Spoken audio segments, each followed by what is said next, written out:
I'm showing that how to repair 2000 Elantra here. For the third brake is $23.95, but we buy the part from AutoZone just about $7. I was going to check the light here.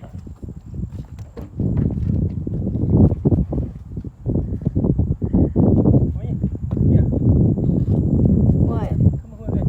So the first step, you open the trunk here. Where's the license plate? Yeah. Then one thing here, this piece here, and when I try to open that, sometimes not working. Oh, it's working. Okay. Then take the piece. Oh, that's simple. You can open it.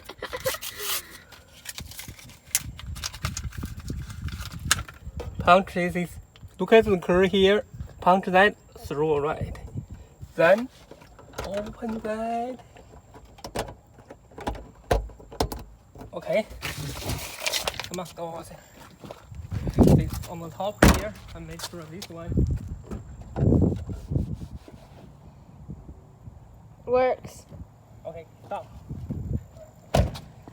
It's done.